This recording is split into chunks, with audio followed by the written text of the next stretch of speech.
We have to start with some breaking news. The Indiana Pacers, they have acquired all-star forward Pascal Siakam in a 3-team deal. With Pascal Siakam off the table, the trade window for the Dubs to land a big star this trade deadline is slowly closing in. And to make things even tougher for them, it's been reported that one of the Dubs' potential targets, Lauri Markkanen, is off the market as well. Cause as per reports, the Jazz had no interest in trading him anymore.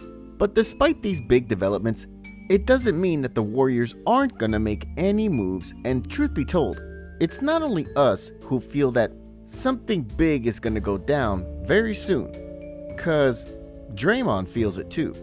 There's been a lot of trade rumors. I know my name has came up. I know everyone's name has come up except for Steph Curry. To be honest, I have not thought about it one bit. I hear all the same things that all you guys hear. I know we've been linked to a Pascal Siakam. You know, everybody's saying, oh, the Warriors got to make a trade. They're going to make a trade. I mean, if you're 18 and 22, how can you question anything someone does? Do I think I'll be traded? I hope not. I mean, as much as we don't want to disband the Dubs' Big Three, it's as if Draymond is saying there that this is going to be the last ride for the three of them, because a big trade is going to happen for sure, despite the fact that Siakam and Markkanen are already out of the equation. With this being said, let's pivot to the other names still available in the market and explore some trade possibilities that the Dubs can execute in order to get them. Now to kick things off, let's talk about Hawks guard DeJounte Murray.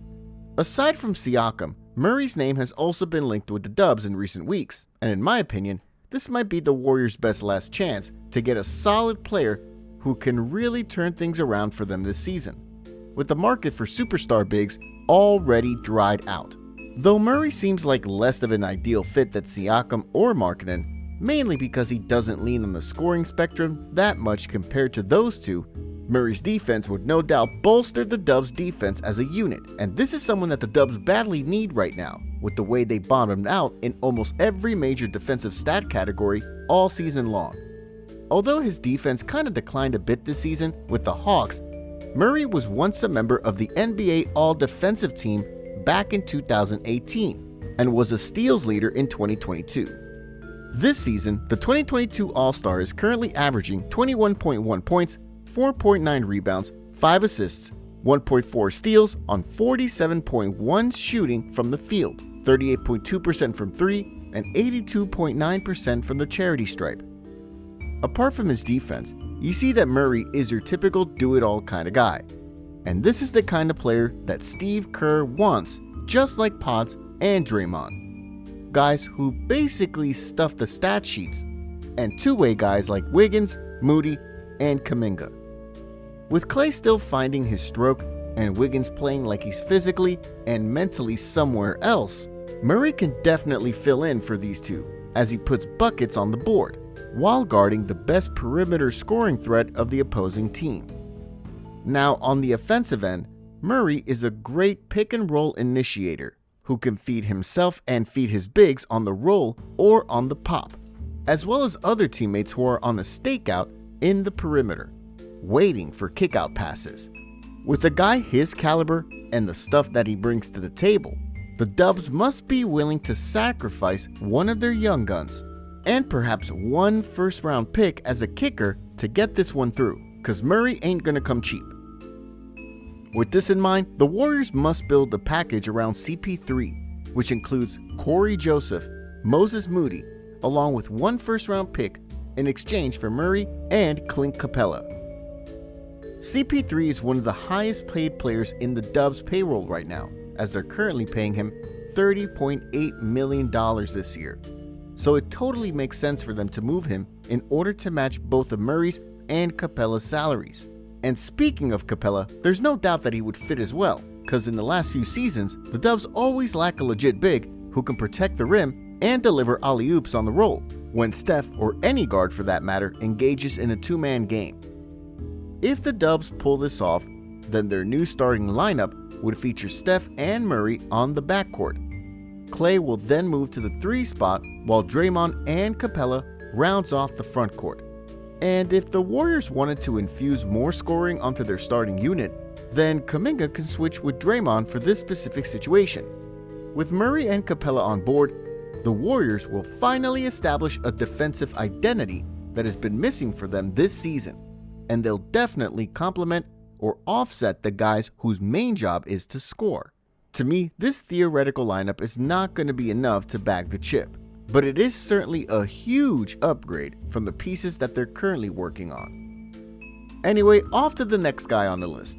Now, even though his name has really been making much noise recently, I think there's a slight chance that the Dubs can swing for the fences and grab DeMar DeRozan. This guy needs no further introduction. A 6-time All-Star who basically makes a living in the mid-range, DeRozan can surely take some of the scoring load off of Steph Curry, as he currently averages just a tick below 22 a ball game, while shooting 46.1% from the field, and he also has the ability to get himself into the line where he shoots at a decent clip of 84.8%. Aside from the lack of defense, the Warriors desperately need someone who can manufacture his own shots apart from Steph, and this is where DeRozan can come in. His dominance in the mid-range game can give the Dubs' three-point heavy offense a different look from time to time, and this system changeup will make their offense less predictable and give them more variety on offense,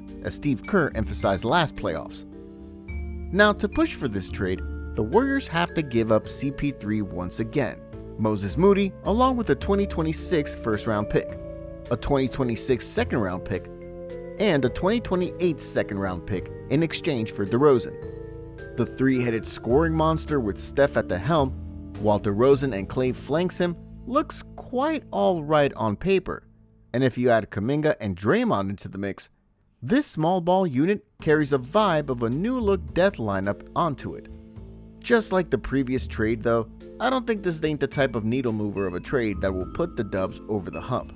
But on the flip side, it does solve their problem in terms of the lack of firepower at the moment. Anyway, as Draymond said earlier, everyone on the roster is on the table, except for Mr. Number 30. And even though a lot of reports said that they're unwilling to trade Kuminga, despite the issues that he had with Steve Kerr, a recent report came out that they're now ready to part ways with JK along with Andrew Wiggins.